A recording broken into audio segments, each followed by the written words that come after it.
Hey fellow covers, how you guys been doing? Today we got ourselves a match against Egyptian god Anubis. We bow down before you, by God. This is a very threatening team we got going. We got Rotom-W, Gliscor as well as Greninja. Everything else is pretty fresh when you ask me, because those three Pokemon have been used against me the most. I'm not kidding. Gliscor has been... I'm guessing the reason people use Gliscor is because of Aegislash. But I've yet to face Aegislash multiple times, because surprisingly I've been facing more Gliscor and Rotom and everything else outside Aegislash.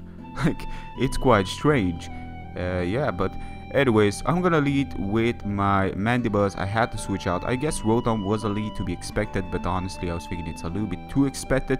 And my opponent was originally a Passerby, but he knows what he's doing, so I was kind of thinking he's gonna play me right from the bat. But he did lead with the obvious, and afterwards leading me, switching out to this. I guess this could have been a lead as well, so that's why Anubis was more of a safer option, because I don't have too many things to switch in appropriately. And see how much this did. It does indicate that he is Choice Banded. So Talonflame, get out of here. Even Choice Banded, you are now a threat to the ancient bird that is this. That's got, it's just gonna rip your skull and just stick it up his head. There's no avoiding the Flintstone bird. Let's go.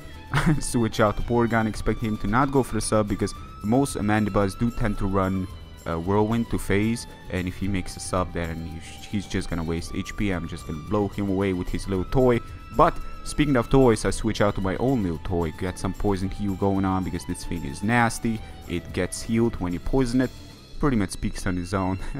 Anyways, switch out to Rotom. I'm guessing the reason he switches out to this is because he wants to, kind of give me thinking he's one of those triggers, and he wants to kind of force me out, expecting that move.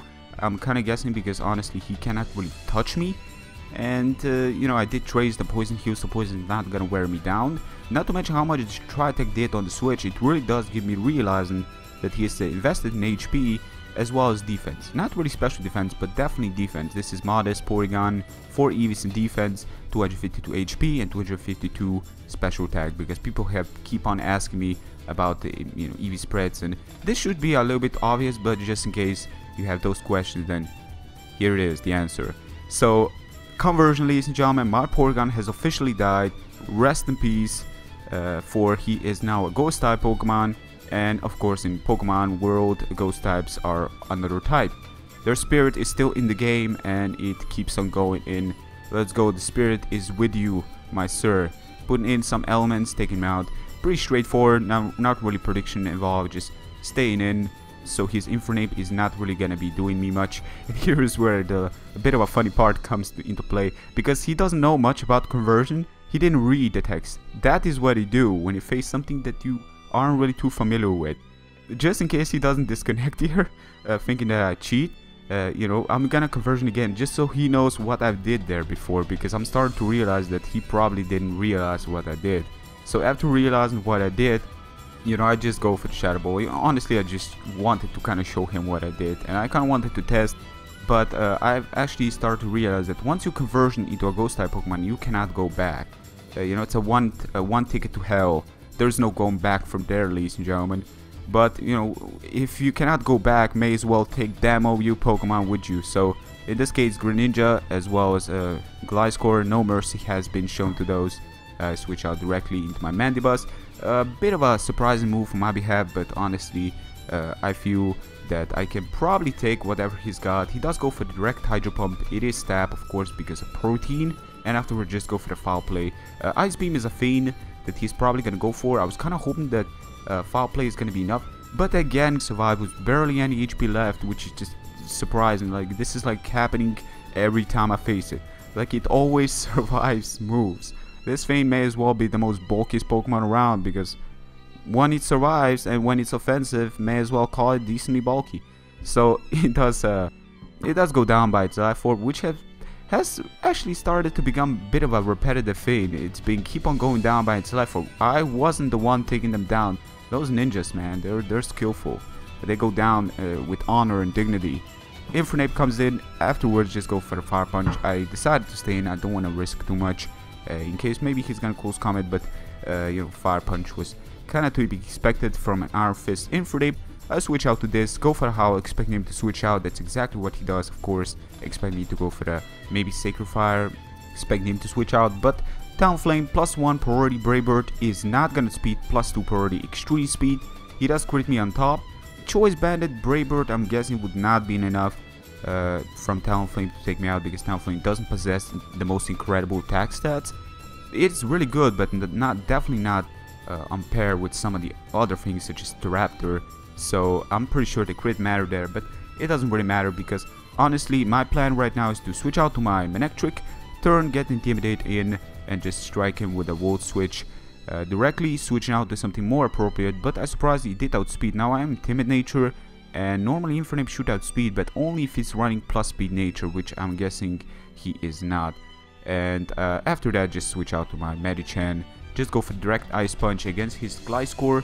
Gliscor finally being taken down without doing much, which is surprising, because Gliscor has been, it's a really good Pokemon. It really is, and especially if you're playing defensive, you got a problem with Gliscor if you're trying to Toxic Sauce, stuff like that.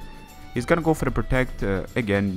This is a really good move on his behalf, because with this, he can guarantee to take me out with whatever he does go next, as well as he's gonna speed me. But there's no question about it. I'm holding a Mega Stone as well, so I'm not Choice Scarf, and the Protect did manage to crash me down. So I guess I could have made a sub there, but I wasn't expecting him to do that. But thinking about it, Manectric's move pool, the last move, is sort of like a filler. I have Electric Terrain on it, but I've yet to use, and surprisingly, its move pool, Flamethrower, T-Bolt, and Hidden Power Ice could have been a thing, but it's really hard to get. Anyways, it's gonna go for a Protect. Poison doing some damage, of course. I could have recovered, but I'm thinking it's a little bit, it's a little bit too obvious. Not to mention that I don't really care about this, because I want to go down with style. I want to down in a classic situation, ladies and gentlemen. I was actually a little bit tempted to turn in Electric Terrain, because I'm thinking this is modest by the damage he's been doing towards my Eviolite. Not really. Oh, whoa, wait. I don't have Eviolite on my Porygon anymore. Yes. So honestly, it's kind of to be expected, but I took that really well. After I just go for T-Bolt. I was trying to go for the Electric Terrain, as you can see.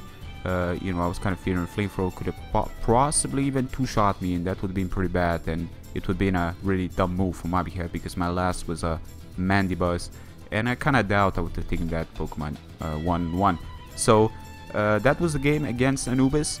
Really enjoyable match. Conversion Porygon, ladies and gentlemen, use it. It's got Shadow Ball, it's got Tri-Attack, it's got Recover, it's got it's got Conversion, of course. It's move pool conversion. It's very weird, because it turns into whatever it's on the move slot number 1, the type of the move you got. In this case I have Shadow Ball, so it turns into a Ghost type, but it doesn't turn back into normal type once you use it again. So it's a one ticket to hell. There's no coming back from there. That will be the game for today. Hope you guys enjoyed. Be sure to give it a like if you did. Thank you very much, guys, for continued support. Until next time, take care. Peace.